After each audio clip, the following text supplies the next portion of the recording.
Assalamualaikum warahmatullahi wabarakatuh. Perkenalkan, nama saya Nafis Zaki dengan NIM akhir 489. Di sini saya akan menjelaskan poster ilmiah yang berjudul Revitalisasi Fikih Difabel untuk Inklusi Tanpa Batas. Poster ini membahas tentang pentingnya menghadirkan pemahaman fikih yang lebih ramah dan inklusif bagi penyandang disabilitas, khususnya dalam kegiatan ibadah dan kehidupan keagamaan. Yang pertama ada problem atau fenomena di Indonesia.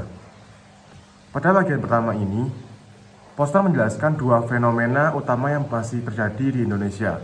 Yang pertama yaitu minimnya fasilitas ramah disabilitas di rumah ibadah, yang masih banyak rumah ibadah yang belum menyediakan akses seperti jalur kursi roda, rem, tanda braille, atau fasilitas pendukung lainnya. Akibatnya, penyandang disabilitas mengalami kesulitan untuk beribadah secara mandiri dan nyaman.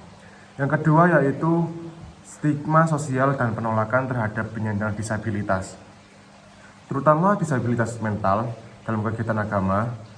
Sebagian masyarakat masih memiliki pandangan negatif terhadap disabilitas, sehingga penyandang disabilitas sering merasa tidak terima dalam lingkungan sosial keagamaan.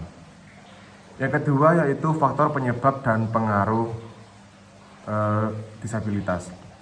Yang pertama ada pemahaman tekstual, yang artinya sebagian masyarakat masih memahami ajaran agama secara kaku dan belum melihat kondisi khusus yang dialami penyandang disabilitas.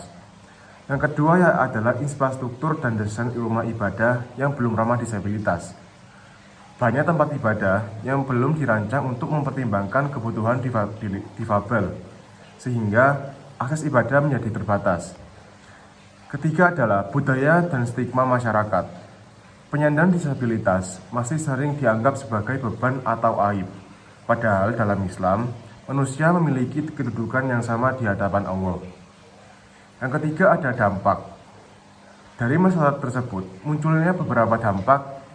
Yang pertama, ada eksklusi spiritual, yaitu penyandang disabilitas dapat merasa terpinggirkan dari kegiatan ibadah karena tidak adanya fasilitas atau penerimaan sosial yang memadai.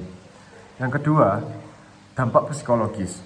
Mereka juga bisa merasa sedih, minder, atau tidak percaya diri karena merasa berbeda dan tidak terima oleh lingkungan. Yang ketiga yaitu pelanggaran hak. Setiap manusia memiliki hak yang sama untuk beribadah, mendapatkan akses dan diterima dalam lingkungan keagamaan. Jika akses tersebut tidak terpenuhi, maka hal ini dapat menjadi bentuk ketidakadilan sosial. Yang keempat, analisis jurnal dan solusi strategis. Pada bagian solusi ini, poster menawarkan 3 strategi. Yang pertama, digitalisasi literasi, contohnya menyediakan aplikasi Al-Quran, atau media pembelajaran agama yang ramah bagi penyandang tuli, pengguna bahasa isyarat, atau penyandang disabilitas lainnya. Yang kedua, adalah modifikasi fikih melalui konsep rukhsah. Rukhsah berarti keringanan dalam menjalankan ibadah sesuai kemampuan seseorang. Dalam Islam, ibadah tidak dimaksudkan untuk memberatkan, tetapi untuk mendekatkan manusia kepada Allah sesuai kondisi masing-masing. Yang ketiga ada sertifikasi rumah ibadah ramah disabilitas. Rumah ibadah sebaiknya menyediakan fasilitas seperti RAM, tanda braille, penunjuk arah, serta ruang yang mudah diakses oleh semua jamaah. Yang kelima, perspektif Islam dalam dalil. Terdapat 2 ayat, yaitu ayat Qauliyah dan ayat Kauniyah. Dalam ayat Qauliyah, yaitu Al-Quran terdapat pada surat Abasa ayat 1-10. Ayat ini menunjukkan pentingnya memperhatikan dan memuliakan penyandang disabilitas. Islam tidak membenarkan sikap meremehkan seseorang hanya karena keterbatasan fisik atau kondisinya. Kemudian dalam ayat Kauniyah, keberagaman manusia dapat dipahami sebagai tanda kebesaran Allah.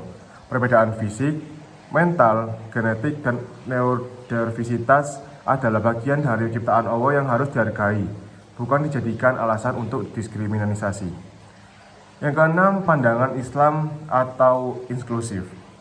Pada bagian terakhir ini, poster menjelaskan 3 prinsip fikih inklusif.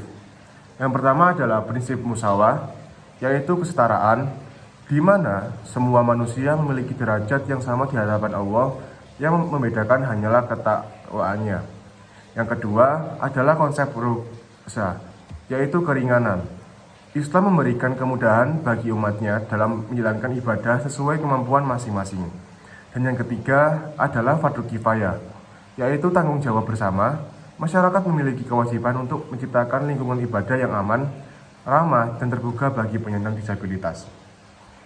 Terakhir penutupnya yaitu kesimpulannya, revitalisasi fikih difabel penting untuk menciptakan kehidupan keagamaan yang lebih inklusif bukan hanya tentang menyediakan fasilitas fisik, tetapi juga tentang mengubah cara pandang masyarakat agar lebih menerima, menghargai, dan memberi ruang yang setara bagi penyandang disabilitas.